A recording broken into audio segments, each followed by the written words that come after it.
মাসভর নানা নাটকীয়তার পর ক্রিকেট বোর্ডের ঘটনাবহুল নির্বাচনের সমাপ্তি হয়েছে। 3 ক্যাটাগরিতে নির্বাচিত হয়েছেন 23 পরিচালক। এনএসসি থেকে মনোনীত হয়েছেন আরও 2 জন। যেমনটা ভাবা হয়েছিল বাস্তবতাও তাই।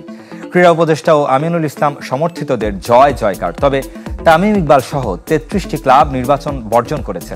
3 সাবেক অধিনায়ক এবার একসাথে বিসিবি পরিচালনায় থাকছেন। আলোচনায় জাতীয় নির্বাচনের চেয়ে কোনো অংশে কম নয়, গুরুত্বে ক্রিকেট ম্যাচের চেয়েও বেশি।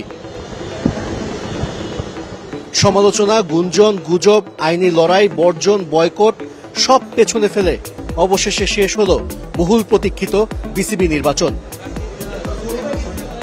ভোট হয়েছে, ভোটার ছিল, প্রার্থী বিজয়ীও হয়েছে, কিন্তু পরিপূর্ণ নির্বাচন বলতে যা বোঝায় তার অনেক কিছুই ছিল না। সবচেয়ে বড় অনুপস্থিত উৎসব মুখরতা। সকাল 10টা থেকে বিকেল 4টা পর্যন্ত টানা ভোট।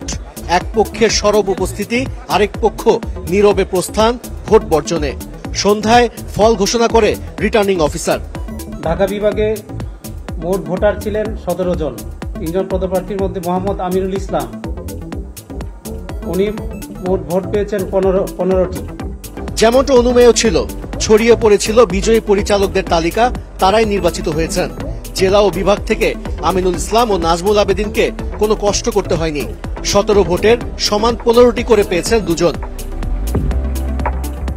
ক্লাব কোটায় নতুন মুখের ছড়াছড়ি। 12 পরিচালকের 9 জনই প্রথম। সবচেয়ে বেশি 42 ভোট পেয়েছেন ফারুক আহমেদ, ইশতিয়াক সাদেক ও সানিয়া তানিম। যে 43 ভোট পড়েছে তার একটি বাতিল হয়েছে। পুরনোদের মধ্যে মঞ্জুর আলম ও ইফতেখার রহমান মিঠু টিকে গেছেন। পিছনে ফিরে ফেলে আসছি, দেখা যাক আগামী দেখি। আমি ভালো, আই থিংক ক্রিকেটের মানুষ অনেক আশাবাদী, অনেক আশাবাদী। তবে ক্লাবের বড় একটা অংশ নির্বাচন বর্জন করেছে। 76 কাউন্সিলরের মধ্যে 33 ক্লাব ভোট দেয়নি। গুঞ্জনের মধ্যে তামিম ইকবাল সামাজিক যোগাযোগ মাধ্যমে স্ট্যাটাস দিয়ে ভোট না দেওয়ার কথা স্পষ্ট করেছেন। যতটুকু প্রতিদ্বন্দ্বিতা তার পুরোটাই ক্যাটাগরি 3-এ। অবশ্য ফল এক পেশে। সাবেক অধিনায়ক খালেদ মাসুদ পাইলট 35-7 ভোটে হারিয়েছেন সাবেক ক্রিকেটার দেবব্রত পালকে। হেরে গিয়ে প্রভাবিত নির্বাচনের অভিযোগ দেবব্রতর। নির্বাচনের ফলাফল হয়েছে সেটা সম্পূর্ণ প্রভাবিত। আপনারা জানেন ইতিমধ্যেই তারা প্রায় 23টা 24টা 25টার মধ্যে পেয়ে গিয়েছে অ্যাক্টিভ প্যানেল, যারা এই সরকারের সঙ্গে ঘনিষ্ঠভাবে যুক্ত। জাতীয় ক্রীড়া পরিষদ থেকে অখ্যাত ইশফাক আহসান ও ফয়সাল আশিককে পরিচালক করা হয়েছে।